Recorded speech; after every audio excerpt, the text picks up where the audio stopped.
Scoring rubrics are tools that outline the quality standards or criteria for student success in assessment.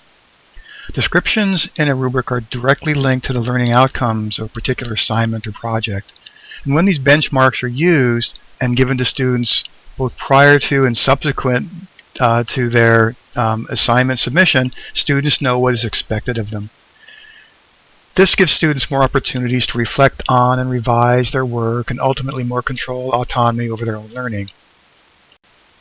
There are many benefits to using rubrics. For one, they closely align the assessment with student learning outcomes. They also clearly communicate the course and instructor expectations. They assess a wider range of skills and performances, give students specific feedback to facilitate learning. And finally, they evaluate both the process and the product of student work. There are two types of rubrics that I'd like to introduce to you, the analytic and holistic.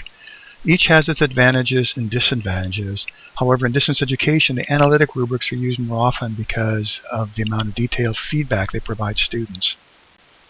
Here's a comparison between analytic and holistic rubrics. On the one hand, analytic rubrics provide greater specificity by having various criteria that the instructor identifies as critical for success in the assignment. Whereas holistic rubrics tend to cluster the criteria together and perhaps have only one global standard of very good, satisfactory, unsatisfactory performance. Following up on this, the analytic rubrics tend to provide, as a result, greater specificity in feedback about performance, whereas the holistic rubric, while informative, tends to give general information.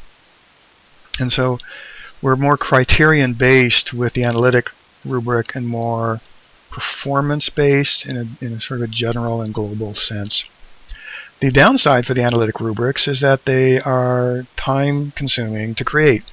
They take some effort and thought on the part of the instructor to identify the 3 to 5 or more criteria that she or he believes is important for success. And in contrast, the holistic rubrics are pretty quick to create. And then finally, the analytic rubrics fit more in the broader schema of online evaluations, the so-called authentic assessment, emphasizing the application of knowledge, and in contrast, the holistic rubrics tend to be more general in evaluating proficiency. Finally, I'd like to bring your attention to a variety of sources for information to help you create and use rubrics in your distance ed course. So there's a website, RubyStar, the link is available on the PDF, that has a variety of rubrics that actually work well for K-12 as well as higher ed. And in addition to that, Pasadena City College has, I think, a very good handout that gives you a framework for creating your own rubric.